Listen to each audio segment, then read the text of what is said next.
제가 중학교 3학년 때 영어 선생님이 계셨습니다. 근데 그 선생님이 저를 꽤 많이 아껴주셨거든요.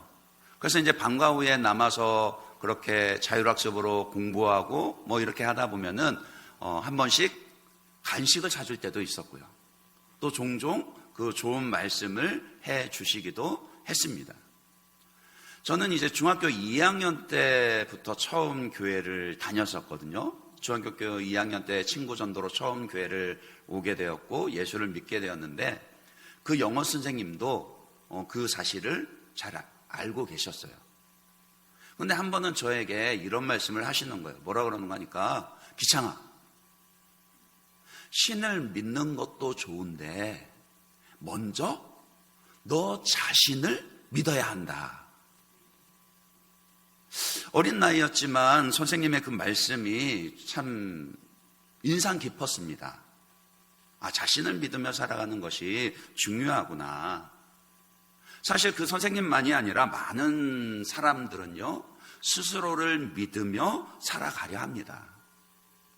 실제로 자기 삶을 긍정하는 태도로 살아가는 것은 굉장히 중요합니다. 오늘날은 특히 더더욱 그렇죠. 오늘날 세상을 한마디로 말하면 변화의 시대입니다. 하루가 다르게 새로운 것들이 생겨나고 많은 것들이 변화합니다. 그 변화의 폭이 너무 크고요. 또 너무 자주 바뀌다 보니까 그런 세상의 변화를 쫓아가는 것이 때로는 너무 버겁게 느껴지고 헉헉댈 지경입니다. 그렇잖아요. 요즘에 키오스크 이거 모르면 식당 가서 주문도 못 되잖아요. 제가 참 핸드폰을 늘 좋은 거 사지만은요, 솔직히 말씀을 드리면요, 핸드폰 기능 100% 다 쓰지를 않습니다. 못합니다.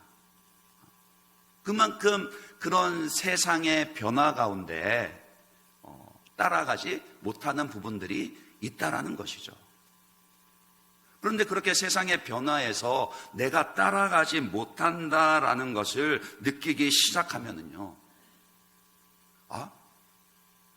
나만 이 변화를 쫓아가지 못하나? 다른 사람들은 다 앞서가는데 나만 뒤처지면 어떡하지? 이런 생각, 이런 불안감이 찾아온다라는 거예요. 그렇기 때문에 이 세상 가운데서 할 수만 있다라면은 스스로를 믿으며 자기 삶을 긍정하며 살아가는 것은 너무나도 중요합니다. 그런데 문제가 있어요. 뭐가 문제죠? 과연 나 자신을 스스로 믿으면서 살아갈 수 있을 만큼 내가 믿을 만한 존재냐라는 거예요. 왜냐하면 우리는 우리 스스로에게 실망할 때가 너무 많거든요. 그럴 만도 한 것이 우리 중에 누구도요, 자기 힘만으로 살아가는 사람 없고요.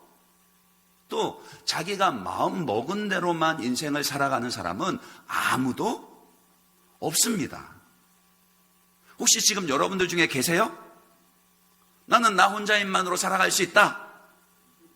나는 내 마음 먹은 대로 인생 다 살고 있다.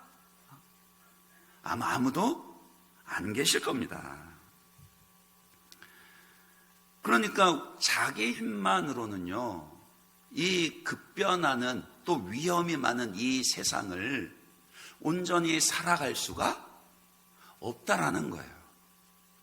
늘 불안에 쫓기게 되죠. 그 임용고시를 준비하던 한 자매가 있었습니다. 어렸을 때부터 공부도 잘했고요. 공부도 꽤 잘했어요. 그리고 성실하게까지 했습니다. 자존심도 있어가지고요, 자기가 해야 할 일에 대해서는 책임감 있게 다 해내던 그런 자매였어요. 그런데 임용시험이 마음 먹은 대로 안 되는 거예요. 그러니까 어떻게 보면 그 인생 가운데 뭐 대학 입시도 큰 산이긴 했습니다만은 그 인생 가운데 아주 버거운 큰 산을 만난 것이죠. 처음에 2년은 괜찮았습니다. 뭐 첫 해야 그래 뭐 경험인 셈 치지. 둘째에는요, 그래 다음부터 하면 다 잘하면 되지. 이렇게 생각을 했었어요. 그런데 3년째부터는요, 마음이 쫓기는 거예요. 이번에는 돼야 되는데 하는데 그게 마음 먹은 대로 되지가 않는 거예요. 아예 점수라도 확 차이가 나면은 빨리 포기라도 해버릴 텐데, 임용시험을 치면 늘 1차에는 붙는데 2차에서 안 되는 거예요. 점수가 뭐 많이 차이 나는 게 아니라 2점, 4점 뭐 이렇게 해서 떨어지는 거예요. 그러니까는 그동안 준비한 게 너무 아깝기도 하고, 그러니 포기할 수는 없고, 또 그렇다고 계속 하자니 너무 지쳐가고 부모님께 죄송하기도 하고 마음이 너무 힘든 거예요. 그래서 뭐 처음에는 하다가 그래서 이제 마음이 쫓기니까 그 티오 나는 것 따라 지원도 해봤죠. 타 지역에 티오가 많이 난다 하면은 거기에다가도 지원을 해보고 했는데 그래도 안 되는 거예요. 일단 그 티오라는 것 자체가 내 힘으로 할 수가 없는 거잖아요. 그러다 보니까 그 똑똑하던 자매가 그만 우울증이 걸린 겁니다. 우울증을 앓게 된 겁니다.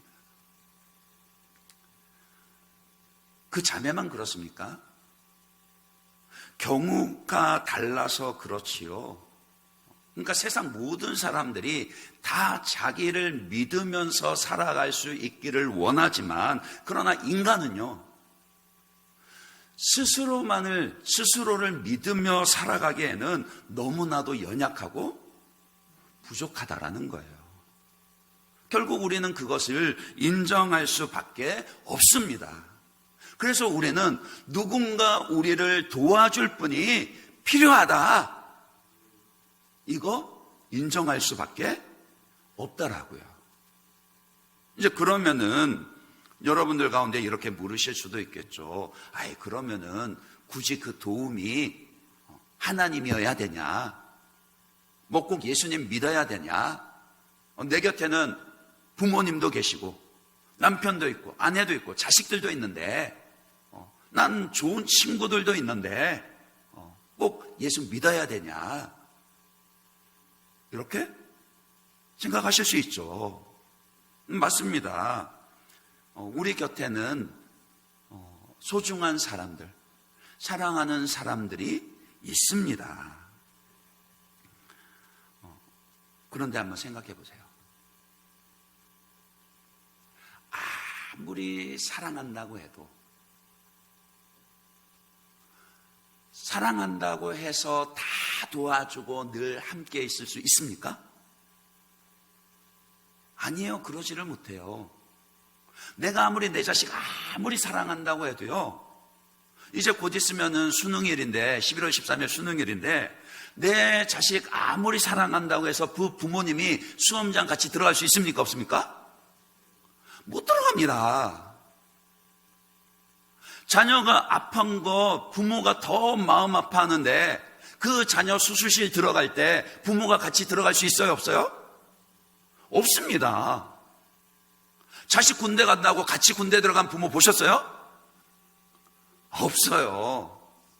어떻게 보면은 가장 외롭고 가장 누군가 곁에 있어줬으면 좋겠고 가장 도움이 절실한 그 순간인데, 근데 그 순간에 곁에 있어줄 수 없다라고요. 이게 우리의 한계입니다. 우리 모두가 이런 한계를 가지고 있다 보니까요, 스스로에게 실망할 뿐만이 아니라 사람에게 기댔을 때는 사람에게 실망을 하게 됩니다. 제가 저희 집사람에게 자주 하는 말이 있어요. 저희 집에 3남매가 있는데, 내리사랑이라고 저희 그 집사람이 막내 참 이뻐하거든요. 아들이라서 이뻐하는지는 모르겠어요. 근데 제가 그 모습 볼 때마다 뭐라 그러냐면요, 빨리 마음 접으세요. 끝까지 당신 곁에 있을 사람은 저 남자가 아니라 저니까.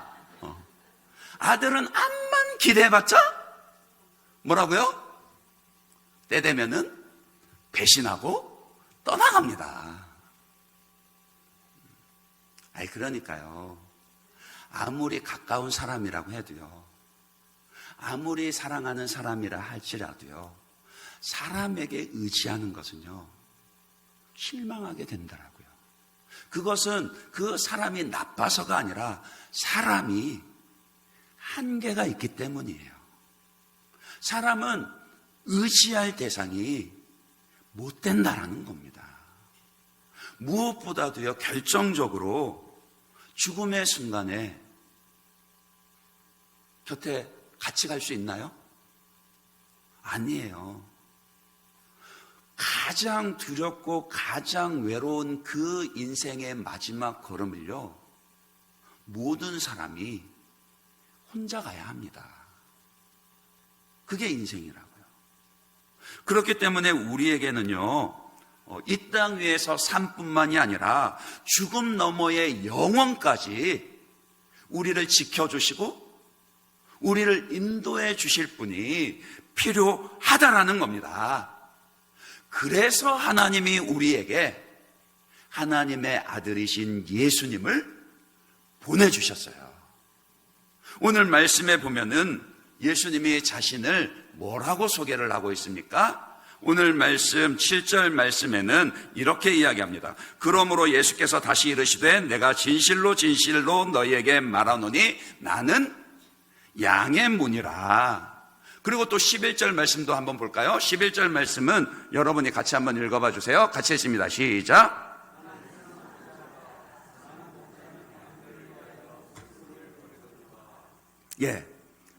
예수님이 하신 말씀이에요. 나는 선한 목자다. 나는 너희를 푸른 풀과 쉴만한 물가로 인도하는 선한 목자다. 그러니까 목자는 뭐 하는 사람이에요? 양떼를 지키고 인도하는 사람입니다. 좋은 풀밭을 찾아다니며 양떼를 배불리 먹이시는 분이에요. 그래서 예수님이 우리 인생의 선한 목자가 되신다. 이거는 이해를 할 수 있을 것 같아요. 근데 앞서 보았던 7절 말씀에 뭐라 그러셨죠 또? 나는 뭐라고요? 양의 문이라. 이 표현은 선뜻 잘 이해가 되지 않습니다. 우리나라는 농경사회를 기반으로 하고 있으니까 이 양의 문이라는 것이 무슨 말이지? 이런 생각이 들 수 있어요. 이스라엘은 목축업을 주된 산업으로 가지고 있습니다. 그래서 구약 시대에도 주로 이제 목축업을 하더라도 유목을 했어요. 그러니까 우리 안에 가둬놓고 키우는 것이 아니라 그 건기와 우기, 그러니까 비가 많이 오고 적게 오는 그 계절의 구분이 너무 명확하기 때문에 목축을 하기 위해서는 그 양과 소를 풀을 먹이기 위해서 풀이 많은 곳으로 그렇게 이동을 하면서 목축을 해야만 했습니다. 그런데 이제 이 건기 때가 되면은요, 집 주변에, 마을 주변의 풀밭에서만 풀을 먹이는 게 부족하단 말이에요.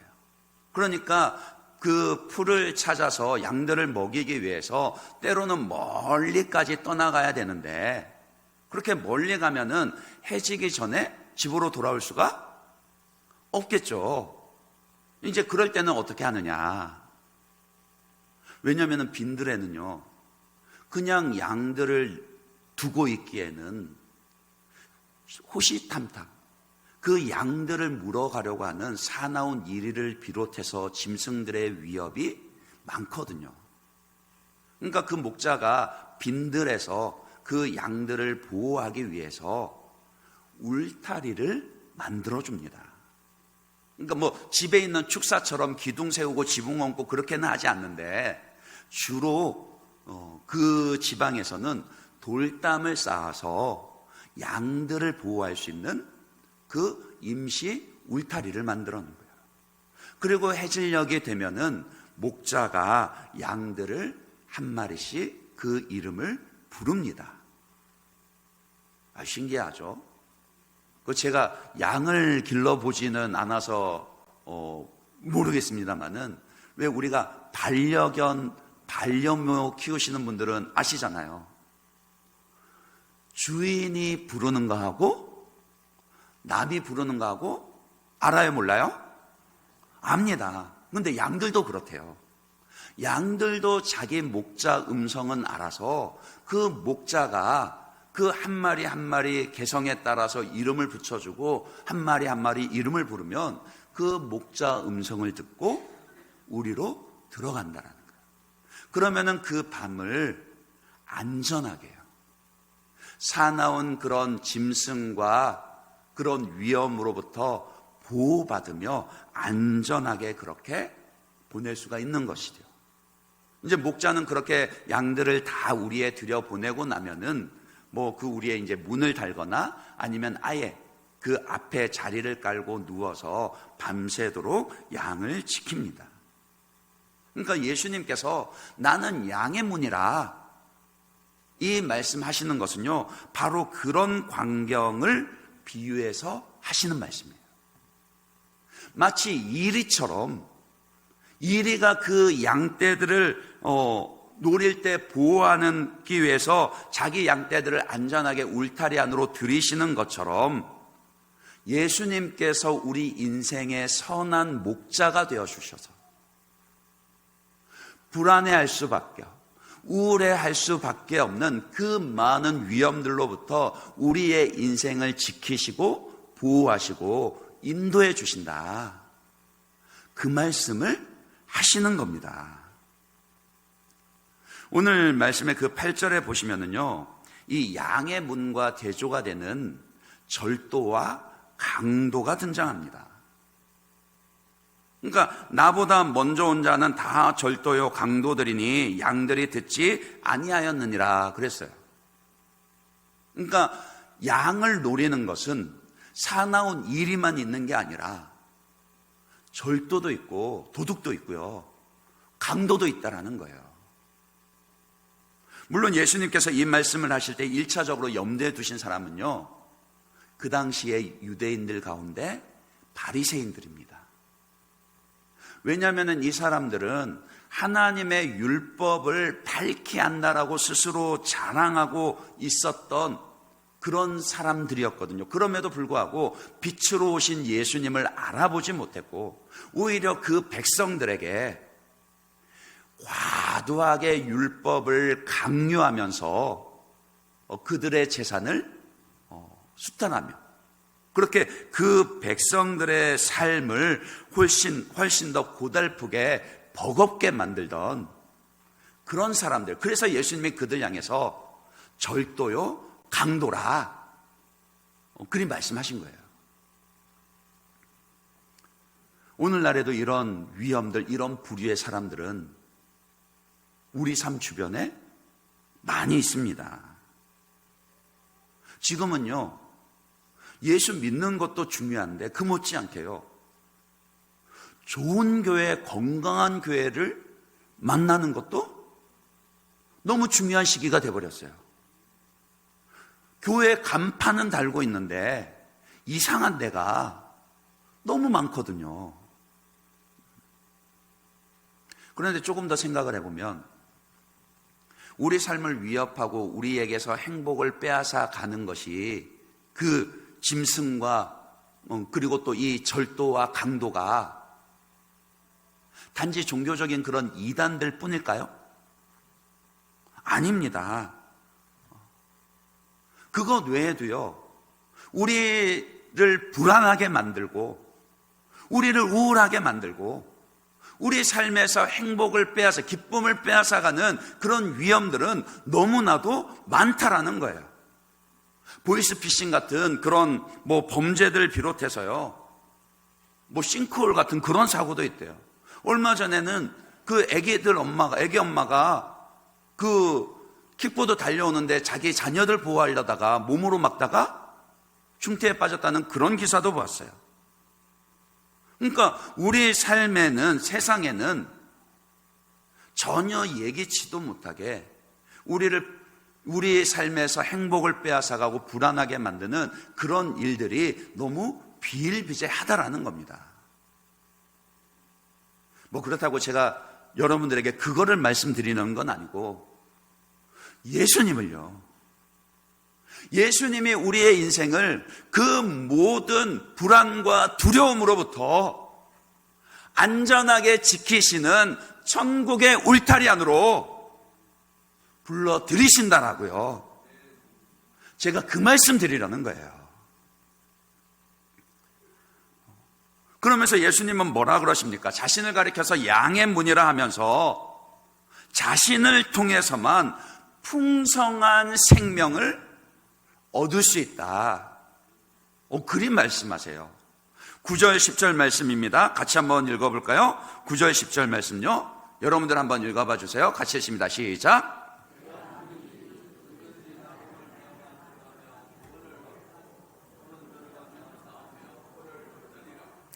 도둑이 오는 것은 도둑질하고 죽이고 멸망시키려는 것뿐이요, 내가 온 것은 양으로 생명을 얻게 하고 더 풍성히 얻게 하려는 것이라. 자, 여기 한번 잘 보세요. 9절에 보시면은요, 예수님이 뭐라 그러셨는고 하니까 나로 말미암아 들어가면 무엇을 받는다고요? 구원을 받는다라고요. 그 두려움과 우울한, 또 그것으로 인한 분노로 가득한 그 삶 가운데서 구원해 주신다 그러십니다. 우리를 구원해 주시는 예수님이십니다. 뿐만이 아니라요, 우리를 구원하실 뿐만이 아니라 재미있는 표현이 10절의 표현이죠. 뭐라 그러셨습니까? 생명을 얻게 하고 더 풍성히 얻게 하리라. 예수님은 우리에게 구원하시며 영생을 주실 뿐만이 아니라 그 생명을 얻게 하고 더 풍성히 얻게 한대요. 그런데 사실 이게요, 이 표현이 국어 어법으로는 맞지 않는 표현입니다. 그렇지 않나요? 생명은 풍성한 생명, 이런 표현 쓰나요? 아니에요. 생명은요, 살아있든지 죽어있든지 둘 중에 하나예요. 그러면 예수님이 생명을 얻게 하고 더 풍성히 얻게 하신다, 이 말씀이 무슨 뜻이겠습니까? 우리는 이 말씀을 어떻게 이해해야 하겠습니까? 요한복음 17장 3절에 보시면은요, 예수님이 우리에게 주시는 그 생명을요, 그러니까 영원한 생명, 영생을 이렇게 표현합니다. 영생은 곧 유일하신 참 하나님과 그가 보내신 예수 그리스도를 아는 것이라. 하나님과 예수님을 아는 것이라, 이렇게 표현을 해요. 그런데 히브리식 사고 구조에서는요, 이 성경적인 사고에서는 이 안다라는 것은요, 단지 머릿속에 지식만으로 아는 것을 의미하지 않습니다. 성경에서 안다라고 말할 때는요, 경험적으로 아는 것이고 인격적인 교제를 통해서 아는 것이에요. 그래서 그 히브리어 단어에서 안다라는 뜻을 가진 야다라는 단어가 언제 쓰이는 거니까요, 구약 성경에 보시면은요, 부부관계를 나타낼 때 그때 야다, 안다, 그렇게 사용합니다. 그러니까 그 말이 무슨 말이에요? 영생은 하나님과 예수님을 아는 거라 그랬는데, 그 말씀은 우리가 보이지 않지만 살아계신 그 하나님을 경험해서 안다라는 거예요. 예수를 믿음으로 말미암아 죄와 사망으로부터, 영원한 심판으로부터 구원받아서 천국의 영생을 소유할 뿐만이 아니라 이 땅에서의 삶 가운데서도 날마다 예수님과 함께하며 교제하며, 야, 진짜 예수님이 선한 목자 되어 주시는구나, 내가 정말 의지할 의지가 되어 주시는구나, 나를 안전하게 지키시고 나를 위로하시고 내 걸음을 선하게 인도하시는구나, 그것을 경험하며 그 친밀한 가운데 알아가는 것, 그것이 영생이라고요. 그것이요, 예수님이 우리에게 주시는 풍성한 생명입니다. 그러니까 오늘 말씀에서도 다시 9절을 보시면요, 나로 말미암아 들어가면 구원을 받고, 그러면서 또 뭐라 그랬습니까?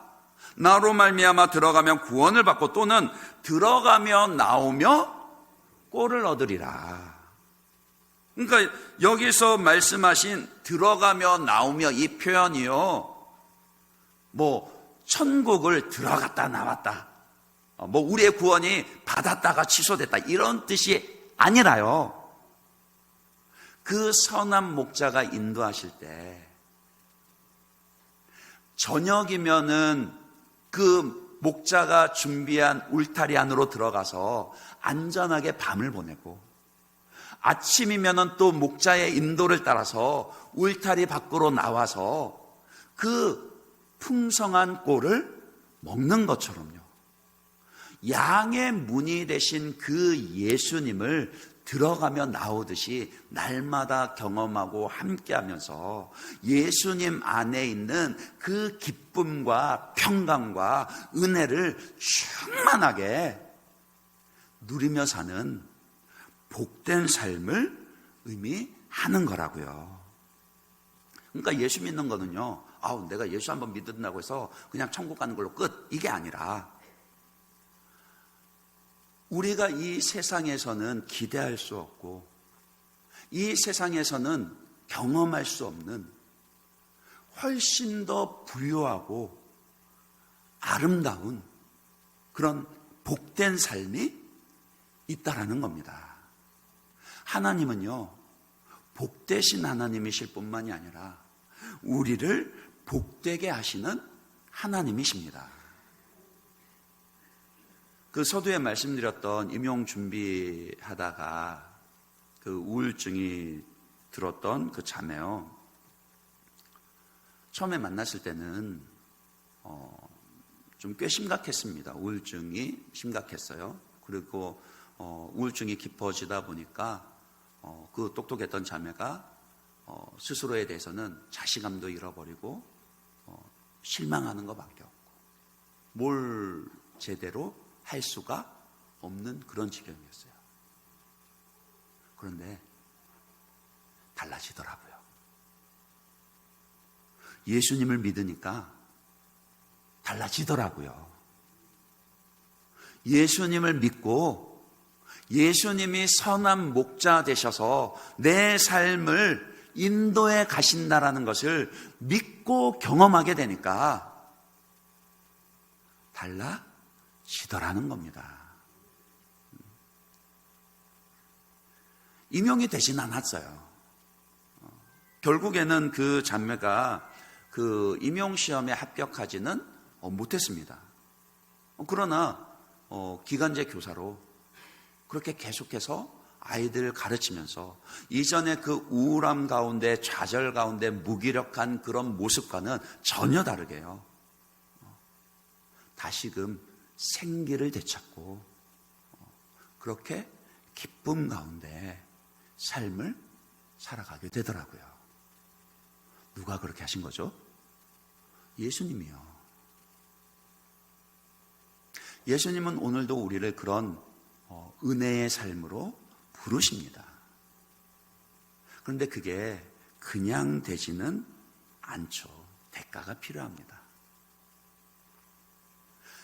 예수님이 오셔서 그 대가를 치러주신 거예요. 오늘 말씀 11절입니다. 11절 말씀 다시 보시면은요, 예수님이 뭐라 그러셨습니까? 나는 선한 목자라. 선한 목자는 양들을 위하여 무엇을 버리신다고요? 목숨을 버리시거니와. 예수님이 우리의 선한 목자가 되어 주시기 위해서 자기의 목숨을 버리셨다라고요. 왜 그렇게까지 하셔야 됐느냐? 본래 인간은요, 본래 하나님의 형상으로 창조된 인간은 처음 창조되었을 때는 온전한 그 기쁨과 만족과 평강 가운데 안전하게 살고 있었습니다. 하나님께서 인간을 창조하시고 그들을 처음에게 주신 그 땅이 에덴 동산인데, 에덴 동산의 뜻이 뭐냐면요, 에덴의 뜻이 바로 기쁨이에요. 그러니까 기쁨이 끊이지 않는 그런 삶이었어요. 부족함이 없었습니다. 왜요? 하나님과 늘 함께하고 있었기 때문에 뭔가 부족하다 그러면은요, 하나님, 저 이거 부족해요. 저 이거 주세요. 그러면은 하나님이 즉시로 채워주시고 만족해 주시니 부족함이 없고 기쁨이 넘치는 그런 삶이었죠. 하나님은 우리를 그렇게 복되게 창조하셨습니다. 그런데 그게 망가졌어요. 왜요? 인간이 죄를 지었거든요. 거룩하신 하나님께 죄를 지음으로 말미암아 하나님과 인간이 완전히 단절되어 버렸다는 겁니다. 그 이전에는 얼마든지 하나님을 가까이 할 수 있었고 하나님과 함께 할 수 있었고 하나님이 계시다라는 걸 알고 부족함이 있을 땐 하나님께 구할 수 있었는데, 죄가 하나님과 우리 사이를 갈라놓으니까 이제는 하나님이 계신 것조차도 깨닫지를 못해요. 하나님 없이 자기 힘만으로 살아가게 됐습니다. 그렇게 자기 힘만으로 자기가 가진 것만으로 살아가려 하니 만족함이 있어요, 없어요? 없더라고요. 누구나 사람들은요, 다, 그러니까 죄를 범한 이후에 죄성을 가진 인간은요, 그 마음 가운데 늘 부족함을 안고 살아갑니다. 내 것이 부족하니 어떻게 해요? 나 이거 부족하니 부족한 대로 살지, 이래요? 아니요. 죄인인 인간은요, 내가 부족한 거, 다른 사람의 것을 빼앗아서라도 나의 부족함을 채우려 든다는 거예요. 그러면은 저 사람은 부족해? 그래, 내 거 줄게. 이러면서 그냥 뺏겨요? 그런 사람 보셨어요? 아니에요. 그러니까 서로가 자기의 부족함을 채우기 위해서 남의 것을 빼앗기려 들고 자기의 것은 빼앗기지 않으려 드니까 어떻게 됩니까? 끊임없이 경쟁하고 다투고 싸우게 되었단 말입니다. 이 세상이, 하나님을 잃어버린 이 세상이 약육강식의 세상이 되어버렸다는 거예요. 개인과 개인 사이에 경쟁하고 다투고요, 나라와 나라 사이에 전쟁하고요. 그러니까 가장 사랑하고 가장 가까워야 할 가족 관계마저도 어떻게 돼요? 원망하고 불평하고 서로에게 상처를 주는 그런 관계 되어버렸더라고요.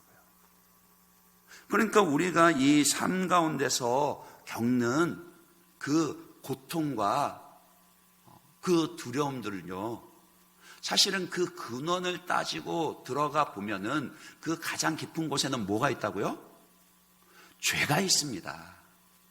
단지 세상이 빠르게 변하기 때문에 우리가 불안한 게 아니라고요. 아무리 세상이 변화한다 할지라도요, 정말로 내가 의지할 사람이, 나를 만족해 할 대상이 있다라면은 불안해하지 않습니다. 왜 불안해집니까? 왜 고통 가운데 있습니까? 죄가 해결되지 않았기 때문에요.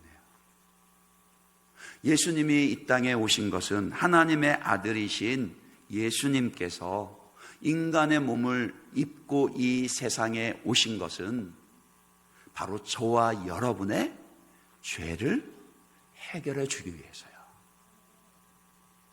모든 사람들이 다 죄 가운데 살거든요.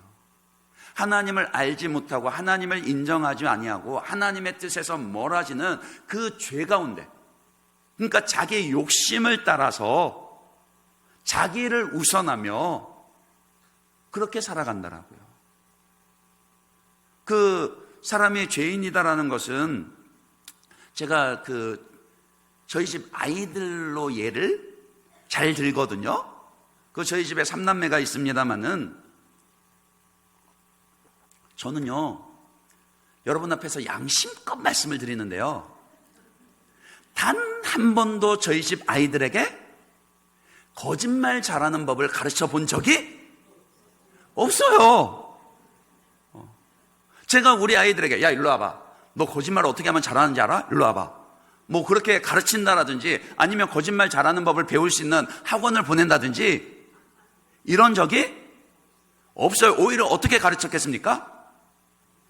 거짓말 하지 마. 정직해야 돼. 하나님이 계신데 정직하게 살아야지. 이렇게 가르쳐요.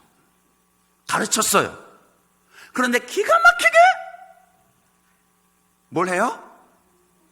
거짓말을 하더라고요. 저희 집 아이들만 그렇습니까? 아니에요. 세상 모든 사람들이 다 그렇습니다. 미워하는 거 누구한테 배워서 미워합니까? 시기하는 거 누가 가르쳐서 시기해요?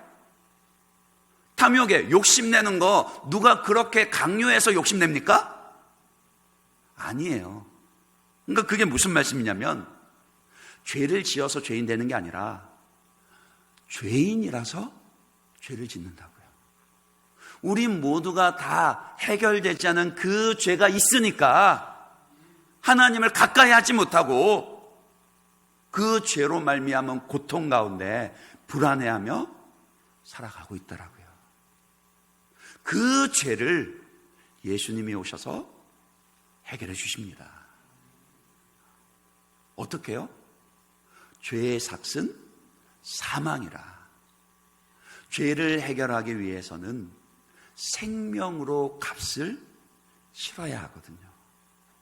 그래서 죄 없으신 예수님께서 인간의 몸을 입고 이 땅에 오셔서 저와 여러분의 죄를 대신해서 십자가에 못 박혀 죽으심으로 우리의 죄값을 다 치르시고 성경의 약속대로 사흘 만에 부활하심으로 우리에게 죽음을 이기는 영생을 약속해 주셨습니다.